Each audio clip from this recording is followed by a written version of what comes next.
Dogman é sem sombra de dúvidas uma das melhores adaptações de uma saga de livros infantis.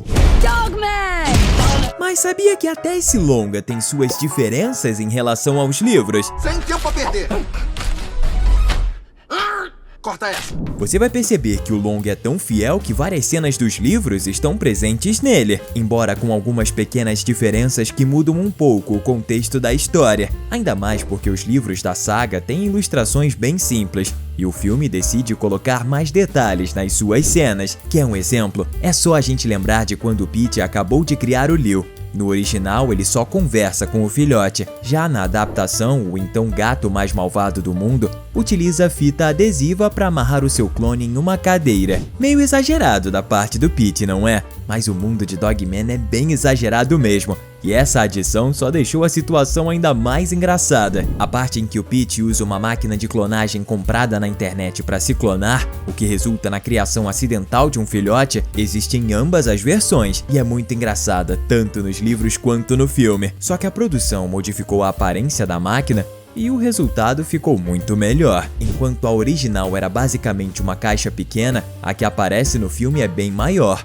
mais tecnológica e cheia de detalhes. E vamos ser sinceros, faz muito mais sentido que uma máquina de clonagem seja uma tecnologia enorme e complexa, ainda mais se a gente lembrar que o dispositivo foi feito para armazenar um clone por cerca de 18 anos, para ele chegar na idade adulta. Como uma máquina tão pequena conseguiria fazer isso? Isso sem contar que a do filme é bem mais estilosa. Já deu para notar que a produção de fato fez algumas modificações na hora de adaptar a saga, não é? Então já vai preparando a sua pipoca e sentando no sofá. Tá começando mais um Team Videos! Falando na máquina de clonagem, a cena super fofa em que o Lil Pete olha para o seu criador depois de ter acabado de nascer e o chama de papai, também tem suas pequenas diferenças. No livro, ele sai rapidamente de dentro da máquina de clonagem, para então chamá-lo de papai. Enquanto isso, na adaptação da DreamWorks, ele permanece dentro da máquina na hora de olhar para o Pete e chamá-lo por esse nome. O que podemos ter certeza é que em ambas as versões,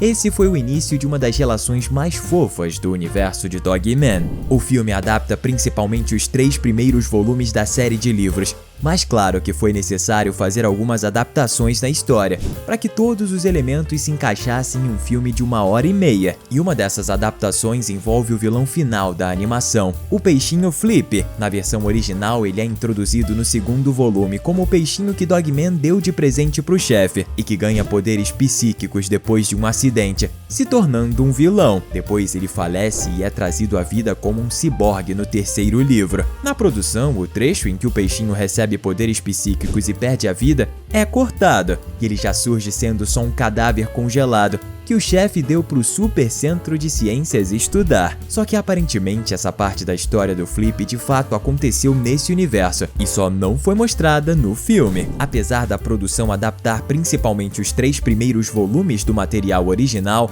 ele também pegou elementos de livros mais recentes e combinaram com essa história. O melhor exemplo disso com certeza chocou a todos: a aparição do pai do Pete, o Crude, na produção. O personagem originalmente só aparece em Por Quem as Bolas Rolam, o 7º livro da saga, depois do Pete já ter encerrado a sua carreira de super vilão e estar morando junto do Leo. Já no filme, eles se reencontram antes mesmo do Flip Cyborg ser derrotado, algo que acontece no 3º livro. Se você também gostou de ver o pai do Pete no filme, comenta aqui embaixo #Crude. Inclusive, uma diferença que os fãs dos livros devem ter percebido é que a aparência do pai do Pete, o Crude, sofreu algumas modificações na produção da DreamWorks. Nos livros ele é bem parecido com o próprio Pete, tendo só o seu óculos e uma barba pequena. Já na trama isso se mantém, mas a sua barba ganha uma cor grisalha para deixar mais claro a diferença de idade entre os dois. Inclusive, a armação do seu óculos é originalmente na cor preta, mas o filme preferiu deixá-lo com a cor verde. As mudanças nem são tão grandes, mas são o suficiente para melhorar muito a sua aparência. Outra diferença interessante está na parte mais importante da saga, que é quando o oficial Knight e o cachorro Greg encontram uma bomba que vai explodir na cara deles, obrigando eles a fazer a cirurgia que vai os transformar em Dogman. No filme, isso acontece quando a dupla está perseguindo o Pete, já que durante a perseguição, eles acabam chegando em uma construção onde a bomba está implantada. O engraçado é que o local é claramente uma construção abandonada, então ninguém seria ferido caso os policiais só fossem embora e deixassem ela explodir. Já nos livros, a cena é ainda mais simples. Pete grita de longe dizendo que encontrou uma bomba, e eles, sem reconhecerem a voz do bandido, são atraídos até lá, que nessa versão tá no chão, ao invés de ter sido implantada em cima de uma construção abandonada. Agora vamos falar de uma alteração que é de fato bem importante. Se você leu os livros ou já assistiu nossos vídeos de curiosidade sobre Dogman, sabe que a saga é um spin-off de As Aventuras do Capitão Cueca,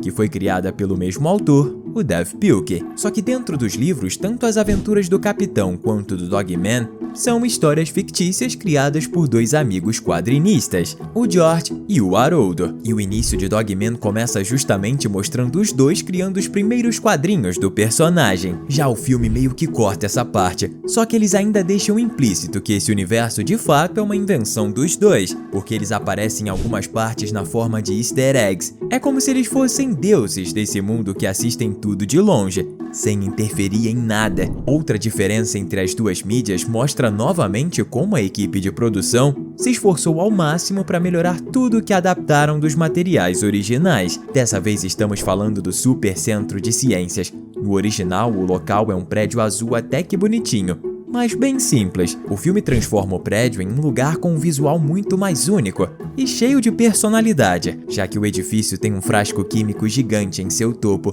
para deixar bem claro que se trata de um centro de pesquisas científicas. Aproveitando o assunto de edifícios, outro prédio muito importante para essa saga é a base secreta do Pete. Secreta entre aspas, não é? Porque nas duas versões ele tem um letreiro gigante onde está escrito Laboratório Secreto do Pete, o que é uma piada, já que ninguém consegue descobrir onde ele se esconde, mesmo isso sendo muito óbvio. Só que a produção deixou essa piada ainda mais exagerada. No livro, o local já é um prédio vermelho com esse letreiro que deveria fazer todos da cidade saberem onde o gato mais malvado do mundo cria suas invenções. O edifício do longa é igual, mas tem letreiros extras onde as seguintes frases estão escritas: "É aqui, olhe, mas..." Os policiais de OK City são um pouco incompetentes, hein? Se eles assistissem aos nossos vídeos, com certeza já saberiam onde fica o esconderijo do Pete. Falando nisso, que tal você se inscrever aqui no nosso canal? Estamos sempre trazendo conteúdo de qualidade sobre suas animações favoritas,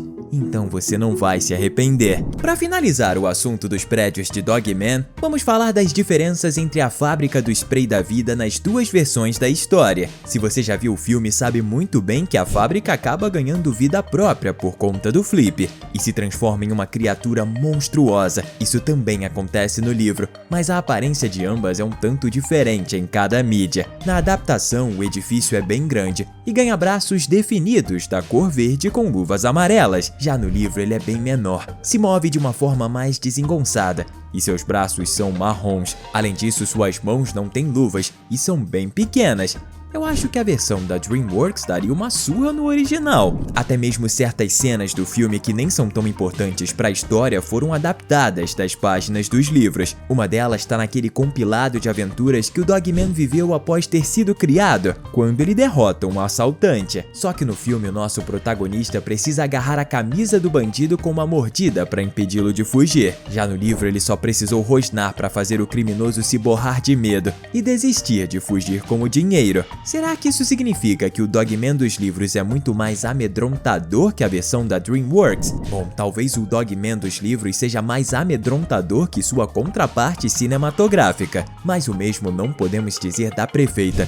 Na produção, ela é ainda mais surtada do que nos livros. É só a gente comparar a cena em que ela dá um esporro no chefe. Apesar dela gritar com ele nas duas versões, no longa ela é bem mais agressiva e chega a subir em sua mesa. Outro detalhe é que no livro, o Dogman tá junto do chefe nessa parte. Já na trama, ele também assiste ao esporro, mas ele vê isso escondido e a Prefeita não chega a notá-lo. O Pete adora fazer veículos bem estilosos que representam diferentes animais. Um deles é o robô Abelha 2000, que participa de uma das cenas de perseguição mais legais do filme. Só que nem ele escapou de sofrer algumas modificações em seu visual para adaptação. adaptação. No original ele não é tão grande, tem bem menos, além de suas asas e antenas serem prateadas. Já no filme o robô é bem maior e imponente. O veículo também ganhou asas que se parecem mais com de abelhas e suas antenas ficaram amarelas. Também não podemos nos esquecer de seus olhos, que eram laranjas nos livros e ficaram roxos na adaptação. Lembra daquela parte em que o Liu mostra ao seu pai que criou uma história em quadrinhos sobre os dois? Pois é, não dá pra se esquecer desse momento, e é por isso que ele existe tanto na obra original quanto na versão da DreamWorks. Não daria pra simplesmente descartar essa parte. Só que mais uma vez o contexto em que a cena acontece é bem diferente. Originalmente o Liu vai mostrar o que fez enquanto ele e seu pai estão na base. Nesse momento o Pete tá relaxando em uma poltrona, ao contrário da mesma cena do filme em que o Liu mostra sua história em quadrinhos no meio de uma missão, enquanto os dois se encontram dentro do robô abelha 2000. Estamos deixando 2 conteúdos incríveis pra você continuar se divertindo aqui com a gente. Valeu e até a próxima!